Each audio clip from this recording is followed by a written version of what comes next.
The railroad didn't just revolutionize transportation, it reinvented how Americans experienced food.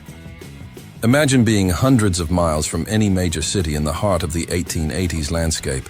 The train chugs through an ocean of prairie grass, and suddenly, a white-gloved waiter sets down a plate of steaming roast duck with cranberry glaze, chilled oysters on crushed ice, and, somehow, fresh strawberries in the dead of winter. This wasn't just dinner, it was theater. It was resilience. It was culinary magic, created in kitchens the size of closets, swaying over steel tracks without the luxury of modern refrigeration. This journey isn't just about where trains took people. It's about how railroads served up luxury against all odds, turning dining cars into mobile masterpieces. Today, we're exploring 25 incredible meals served aboard 1800s American railroad dining cars, 5-star experiences made in motion. These dishes weren't just food. They were a testament to possibility. And by the end, you'll crave more than just history. You'll crave a seat at that table. Broiled fillet of sole with lemon butter and green beans. Picture this. You're aboard a train in 1880, the prairie stretching out like a golden sea beneath the sunset. As you gaze out the window, a waiter delivers a delicate plate in front of you. Glowing golden fillet of sole, broiled to perfection and glazed with lemon butter, flanked by tender, vibrant green beans. Seafood in the middle of landlocked America? It bordered on impossible, but railroad chefs pulled it off, packing fish in ice from distant coasts and racing it inland, letting luxury catch up to the traveler. This wasn't just a meal, it was a statement, a reminder that railroads didn't just move passengers, they moved possibility. In today's world, you'd easily pay $60 for a dish like this in a refined restaurant.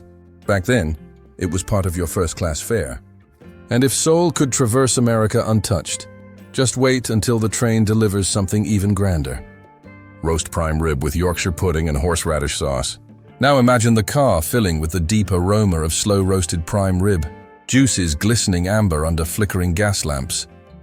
Beside it sits a pillow of golden Yorkshire pudding and a sharp, velvety horseradish sauce waiting to deliver just the right bite. This was luxury on tracks. Passengers leaned in eagerly, drawn by the promise of something rare. Decadence without borders. Behind every forkful was a culinary feat. Ice-packed beef from faraway ranches demanded hours of roast time in tiny, stainless kitchens swaying between coal smoke and countryside. The Yorkshire pudding? It required oven precision any seasoned chef would envy. Mishandle the batter, and it collapsed into nothing. Yet every meal arrived flawless, almost regal. Translated to modern prices, this gorgeous spread would run you $80 to $100 in a luxury steakhouse. But on rails, it was included. More than a dinner, it was the railroad's answer to France's finest restaurants. And if that felt impressive, the next course took rail dining from sophistication straight into seduction. Beef tenderloin steak with mushrooms and creamed spinach. On certain nights, the train's dining car didn't just serve food, it exhaled the scent of pure indulgence. Beef tenderloin, seared to lock in its velvet center, blanketed in sautéed mushrooms, and served beside luscious creamed spinach. Giggles and gasps filled the room, not from the sights outside the window, but from what was plated right in front of passengers. Delicate, high-grade cuts were aged and packed beneath glacial levels of ice. Every flick of the chef's hand mattered. Too long on the stove and you lost the essence. Mushrooms, fragile and earthy, had to be prepped and finessed at the last moment before plating. And that creamed spinach? 1 second too long and it became grainy or bitter. Timing was religion on the rails. Adjusted for today, this luxury meal would cost between $70 and $90. But this dream of a dinner was included. Travel and elegance, riding side by side. And as the tenderloin left diners in awe, the train was just winding up. Next up, a dish so delicate it shimmered like sunlight on water. Poached salmon in white wine sauce with asparagus. The arrival of poached salmon signaled something magical. A plate of shimmering pink flesh, steam rising from a white wine sauce that clung to every curve, paired with spears of bright green asparagus, still holding their snap. This wasn't a meal. It was performance. It was finesse. Now think about it. Salmon caught from coastal waters, then placed on a train with no refrigeration, reaching the middle of America fresh enough to be gently poached. Any modern chef might hesitate, but 19th century trained chefs mastered it. The asparagus? It was sourced along local farms with precision, timed for ripeness, and steamed only until perfect. In modern currency, this meal would command $65 to $80 at any high-end bistro. But once again, it was folded into the cost of a first-class ticket, a gesture that said, "On this ride, flavor travels just as far as you do." Still, salmon was only a slice of comfort. The next dish embraced home cooking with velvet gloves. Chicken fricassee with peas, carrots, and mashed potatoes. Imagine a soothing aroma drifting through the dining car, rich, familiar, and warm. It's chicken fricassee, succulent pieces of poultry gently cooked in creamy sauce, sided by sweet peas, tender carrots, and a blanket of buttery mashed potatoes. It didn't just fill the stomach. It mended the spirit. This was travel comfort redefined. But make no mistake, preparing this dish was anything but easy. Chickens had to be either roasted or poached in crammed kitchens that bumped and rumbled. Vegetables needed exact chopping to keep their shape and color. The sauce? Stirred constantly over open flames so it stayed silky. Every delivered plate meant another small miracle. In today's value, comfort like this would come with a $45 to $55 price tag. But on 19th century rails, it was simply part of the journey. A dish that reassured travelers that the chaos of the tracks could still feel like home. But just when comfort sets in, the next course delivers a festive surprise, right in the middle of nowhere. Roast turkey breast with cranberry chutney and sweet potatoes. The moment golden turkey entered the dining car, it was as if Thanksgiving had arrived somewhere between Chicago and the western frontier. Juicy slices of roast turkey breast, tender and brimming with flavor, rested alongside tangy cranberry chutney and whipped sweet potatoes so smooth they nearly melted on contact. For many passengers, it was the first time they'd tasted something resembling a holiday feast. What made this incredible wasn't just the flavor, it was the logistics. Turkey needed to be brined to retain moisture, roasted with care and carved on a swaying train. Cranberries were preserved with precision and spiced just right for their sweet tart bite. Sweet potatoes had to be peeled, mashed, and finessed into silky form. And it all had to be served hot, no exceptions. In modern terms, you'd pay between $60 and $75 for a festive plate like this in a fine dining setting. But on the rails, it was folded into the fare like whipped cream into a pie, quietly, expertly. If this was what holidays felt like on a train, what came next made diners sit up straighter for the next scent wafting from the kitchen. Ham glazed with honey and clove with scalloped potatoes. There was no mistaking the moment glazed ham made its entrance, the air filled with the sweet perfume of honey, warm spice, and fire-kissed meat.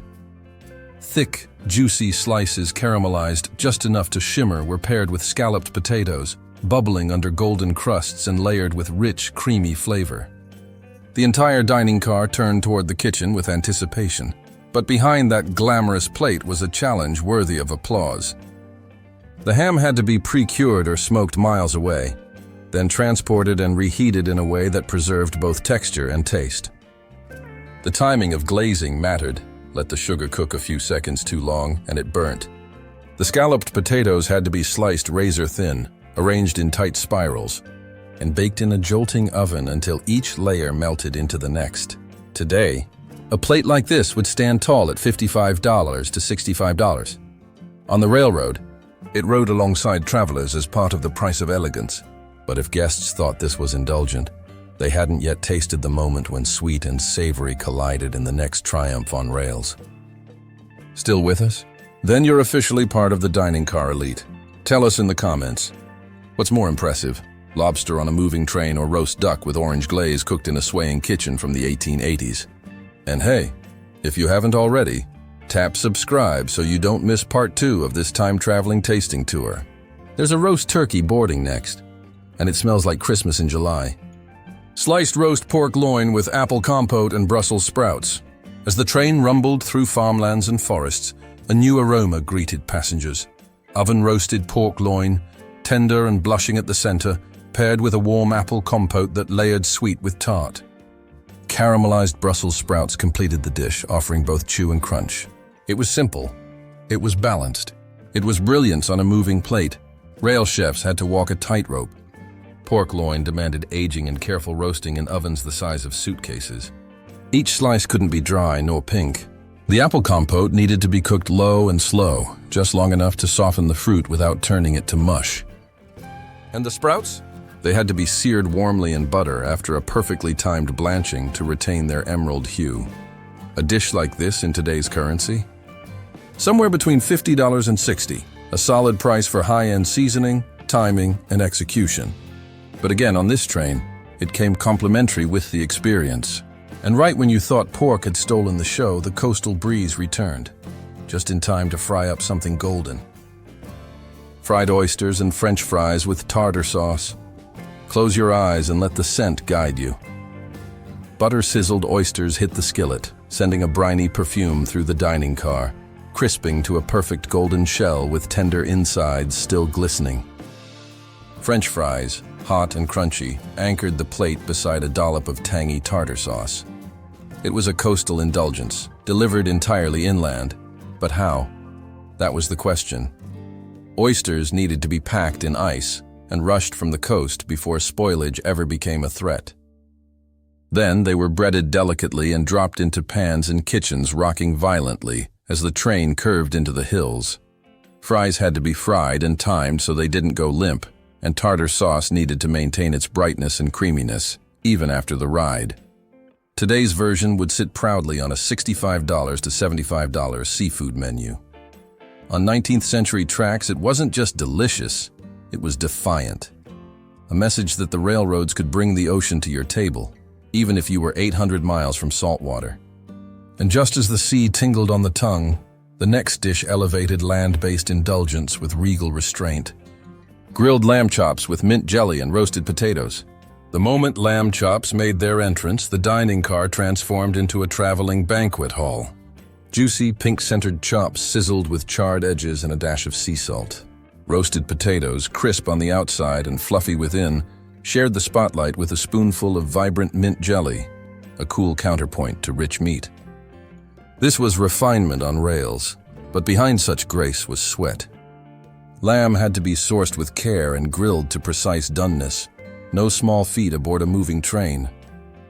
The potatoes had to be par-cooked and roasted to golden perfection in small batch ovens, bouncing over iron tracks. And the jelly? Bright and aromatic, it couldn't be cloying or flat, and had to survive several states of travel without losing color or freshness. Today, a dish like this would fetch anywhere from $70 to $85 at an upscale restaurant. But this wasn't a dinner out. It was a ride through America's heart, plated mid-journey. And if lamb was fit for kings, wait until the next dish brought an entire seaside soiree to your lap while whistling through the Midwest. Lobster Thermidor with crab cakes and rice pilaf. As Lobster Thermidor hit the dining car, it wasn't just a meal, it was an event. Plump chunks of lobster meat bathed in a velvety blend of butter, mustard, and egg were baked until bubbling and golden. Alongside it came golden brown crab cakes, perfectly crisp with a tender seafood middle, and a soft, buttery rice pilaf that brought balance to the richness. This wasn't an illusion of fine dining.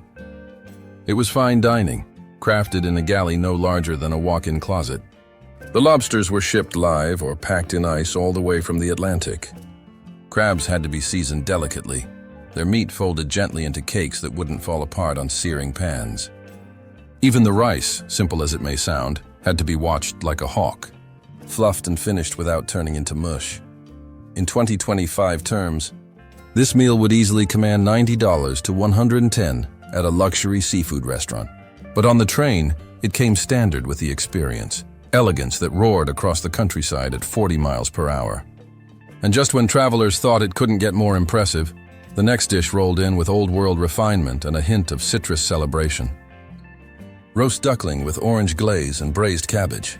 A murmur swept through the car as roast duck arrived, its skin crisped to a bronze glaze, shimmering under a sweet orange reduction. Nestled beside it was savory braised cabbage that had been slowly cooked to melt away its bitterness, spiked with warm spices. It smelled faintly of a royal dinner party drifting across the rails. Duckling was no easy bird to tame. It had to be roasted just right to render fat and retain juicy tenderness. The orange glaze was added at the exact moment it would caramelize without scorching. Cabbage was braised over slow heat with cloves and vinegar, transforming a humble vegetable into a side worthy of fine porcelain. A dish of this kind would demand $75 to $90 in today's market. But for first-class passengers then, it meant one thing. You didn't have to set foot in Vienna or Paris to eat like royalty. With meals like this, the train was the destination. But if duck represented elegance, what came next was quiet sophistication on a silver platter. Veal cutlet with herb pan sauce and buttered peas. The moment the veal cutlet was served, there was a hush, a reverence reserved for something that felt both indulgent and comforting. Lightly seared until golden and resting under a lush herbal sauce, the veal shared the plate with buttery peas bright in both flavor and color. Veal, delicate by nature, is unforgiving if mishandled. The cuts had to be evenly trimmed, cooked quickly, and sauced just in time. The pan sauce, thick with flavor yet smooth in texture, relied on fresh herbs that had to survive days of travel. The peas? Blanched for moments, then swirled through fresh butter for luster and taste. A plate like this would run $65 to $80 by today's standards.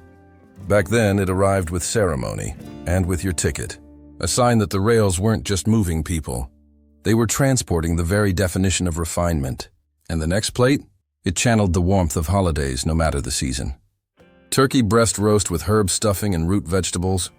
As the turkey breast roast was set down, passengers suddenly felt it, a shift from travel to celebration.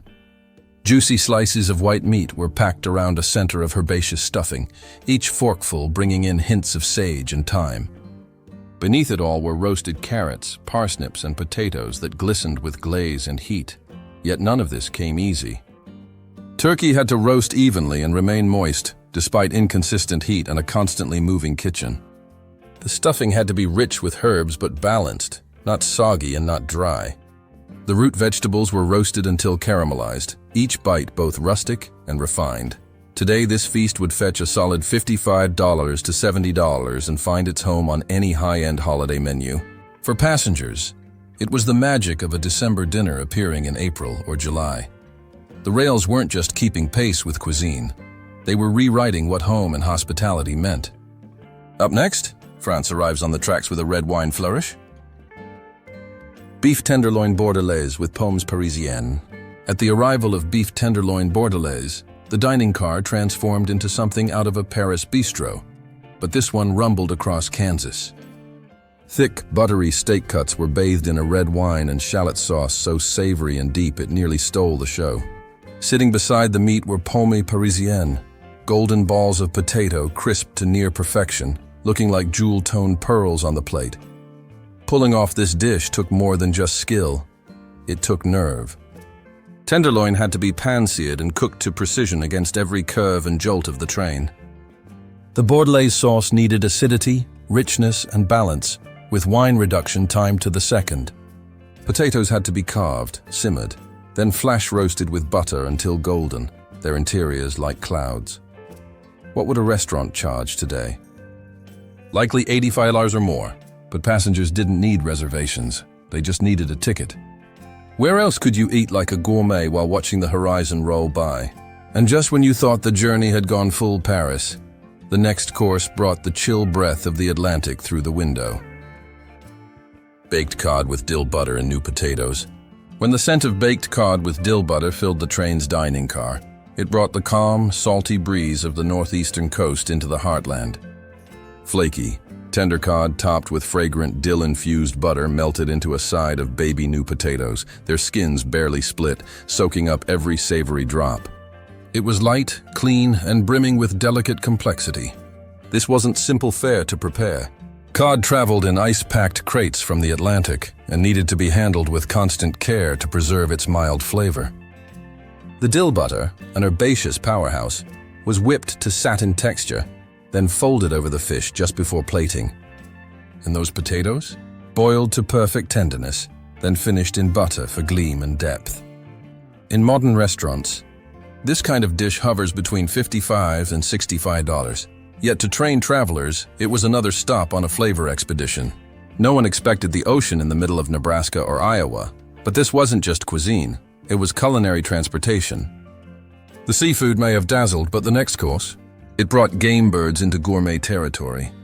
Cornish game hen with herb stuffing and glazed carrots. Small, golden, and presented like a banquet centerpiece, Cornish game hens arrived like royalty on the rails. Each bird was roasted to a crisp-skinned glow, split open to reveal fragrant herb stuffing. Nestled beside them were jewel-toned glazed carrots, shimmering with just the right sweetness. This was rustic refinement, plated with pride. Cooking game hens on a jerking, swaying train was no small feat. They had to be evenly roasted without burning or undercooking. The stuffing, light, flavorful, and aromatic, demanded careful mixing and moisture balance. Carrots were blanched, then glazed gently in sugar and butter to achieve a sweet edge without slipping into candy. Priced today, this stylish course would run you $60 to $75 in an upscale restaurant.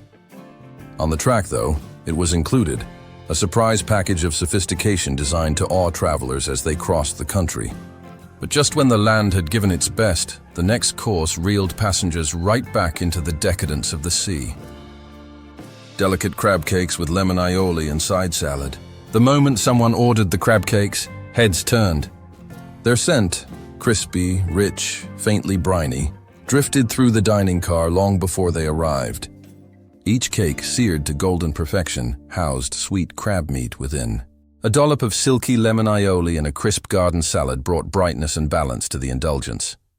Sourcing crab inland in the 1800s was its own race against time. The meat had to be handled gently, kept cold on ice, and seasoned just right to hold together under heat. The aioli combined flavor and chemistry, whipped by hand, never split. And the salad? It had to stay crisp, clean, and ready for a fast plate-up despite the rocking pressure of the train's schedule. A dish like this would command $65 to $80 today, and rightly so for the freshness and finesse required. Yet this was common grace for railroad passengers. Travel and taste didn't have to be mutually exclusive. And as guests wiped away the last traces of aioli, the next dish would silence the car, bringing out one of the most luxurious meals ever served in motion. Filet mignon with port wine reduction and sautéed mushrooms. When filet mignon was on the menu, the dining car buzzed. This wasn't just steak, it was an announcement. A thick, buttery filet rested under a deep, glossy port wine reduction. Each bite yielded softly, revealing juicy layers within. Add a generous helping of sautéed mushrooms to ground the sweetness of the reduction, and you had a flavor union worth slowing the train for. But making this dish was a daily dare. Filet needed precise searing and exact timing to hit perfection. Tough on solid ground, nearly heroic on a moving train. The sauce, simmered from ruby red port and sharpened with a hint of vinegar and shallot, had to be reduced gently, filtered, and finished with butter. Mushrooms, lightly sautéed, could never be soggy or dry. This culinary masterpiece would easily pull in $80 to $100 today. Yet it was plated in motion, served under flickering gas lanterns, and included in your fare. Proof that sophistication was never sacrificed at 40 miles an hour. But just when passengers thought the train had exhausted its array of rich, bold meat dishes, the next plate reminded them simplicity and elegance could still surprise. Chicken a la king over toast points with mixed vegetables. When chicken a la king was served, the dining car filled with a creamy richness that felt like hug in food form. Tender white meat chicken simmered in a buttery sauce swirled with colorful bell peppers and garden peas. Instead of a bed of rice, it arrived gracefully perched atop triangles of crisp golden toast. Side vegetables brought pop and brightness, completing a culinary painting. This wasn't just comfort, it was choreography. Chicken needed to stay tender without overturning into mush. The cream sauce had to be velvety yet stable, avoiding the dreaded separation train kitchens always feared. Vegetables? Still slightly crisp for texture, not soft, not wrinkled. And the toast? Warm, firm, waiting to soak up every last drop, browned with graceful precision. Today, this dish would cost a respectable $50 to $65. And on the train, it offered far more than nostalgia. It was elegance born from economy, flavor carved out of chaos. served with care 1,000 miles from the nearest major kitchen. But just when it seemed no recipe could surprise the palate further, the next dish challenged expectations head-on, with one ingredient few dared to try. Tongue and onion steak with mashed potatoes. It might sound unusual today, but in the golden era of rail dining, tongue steak was considered a true delicacy. Rich, melt-in-your-mouth slices of beef tongue were layered beside sweet, deeply caramelized onions and pillowy mashed potatoes. What passengers expected to be strange turned out to be sensational, tender, savory, and unforgettable. But this dish demanded patience and flawless timing. Beef tongue had to be boiled for hours until it reached fork-tender perfection, then carefully peeled and sliced without tearing the texture. Caramelizing onions took gentle, slow heat to unlock their sweetness without burning, while the mashed potatoes had to be whipped into a lush, buttery cloud, smooth and comforting. A plate like this would run around $55 to $70 in 2025, especially at a cutting-edge spot that honors nose-to-tail cooking. On the train, it was part of the adventure, an edible lesson in boldness and craftsmanship. And just when you thought dining cars couldn't break new ground, the next dish brought wild flavor from forest to flame. Game birds roasted with herbs and vegetables, appearing like something out of a woodland storybook. Roasted game birds, quail or snipe, were presented whole or halved, glazed in rich pan juices and dusted with herbs. Accompanied by roasted root vegetables, each plate looked like it had been crafted for royalty. On a train crossing the plains, it felt like magic. Game birds are not forgiving. Too long in the oven and they dry out. Too soon and they're underdone. Railroad chefs had to be precise, pairing timing with motion. The roasted vegetables, vibrant with color and earthy aroma, added texture and balance. Each bite was rich without heaviness, rustic yet refined, memorable in its simplicity. Today, you'd expect to pay $65 to $80 for such a plate in a fine dining setting, but passengers of the past received it as part of the journey, one of many reminders that travel could be more than practical. The tracks didn't just guide adventure, they delivered the taste of it, and with that, the train turned back toward the sea one more time, with grace. Dover sole poached with lemon and parsley and braised spinach. As Dover sole entered the dining car, everything quieted. Thin, fragile fillets poached until barely opaque were garnished with fresh lemon and vibrant parsley, resting next to bundles of slowly braised spinach that curled like ribbons. Eating it felt almost intimate, a moment of silent luxury mid-journey. But preparing sole was a high-wire act. It's a delicate fish. Overcook it and it disappears. Chefs had to poach gently, keeping the flavors clean, preserving the silkiness of every bite. Spinach, quick to wilt or brown, was braised until tender but still green, finished in butter for richness and sheen. Dishes like this could fetch $70 to $85 today, especially when precision drives both flavor and form. On board, this ethereal seafood experience came with your first-class fare. And just when palates were winding down, the dining crew gave passengers one last twist: comfort food from a dream. French toast with fruit compote and maple syrup. As the train slipped through sunlit orchards and sleepy towns, the scent of sweet batter and caramelized syrup filled the dining car. Golden slices of French toast soaked in custard hugged the plate, crowned with fruit compote bursting with seasonal flavor and drizzled with warm, dark maple syrup. It was breakfast and dessert rolled into one blissful, nostalgic bite. Precision mattered here, too. The bread had to soak just enough. Too long and it fell apart. Too short and it stayed dry. The compote had to be cooked just shy of a jam, bright and punchy. And the syrup, warmed carefully on a portable stove, had to pour like silk over the toast's crispy edges. Today, a quality brunch spot might price this dish between $35 and $45, but passengers were given it in stride. No frills or extra charge, just fine ingredients and masterful execution in motion. And after all the coastline's roots, meats, and creams, the final dish appeared. Light, colorful, elegant, the perfect farewell. Ice cream with fresh fruit and pastry. Finally, dessert arrived in quiet triumph. A scoop of chili ice cream beside hand-picked fresh fruit and a gilded slice of pastry.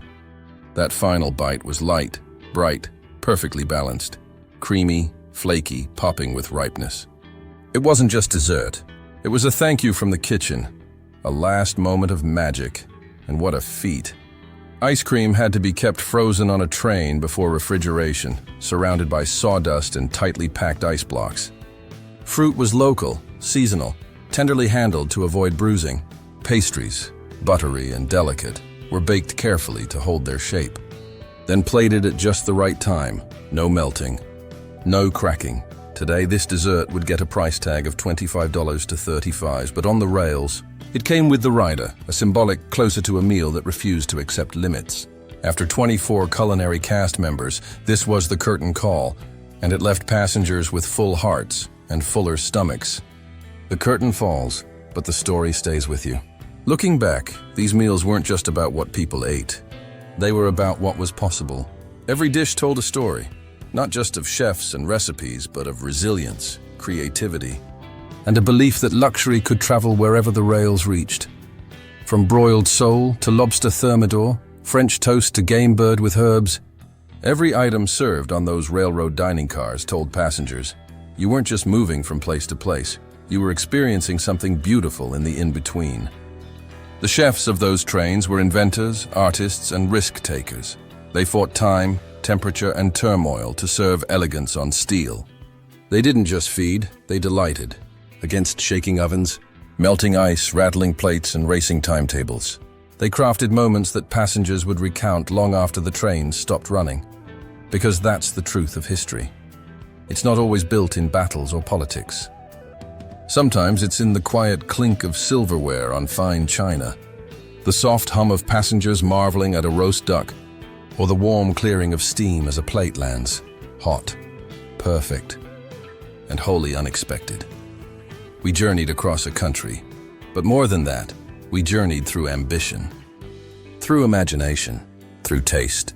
And if we remember anything about these 25 meals, let it be this, that even in motion, even in uncertainty, people still found ways to create beauty, and to serve it one unforgettable dish at a time.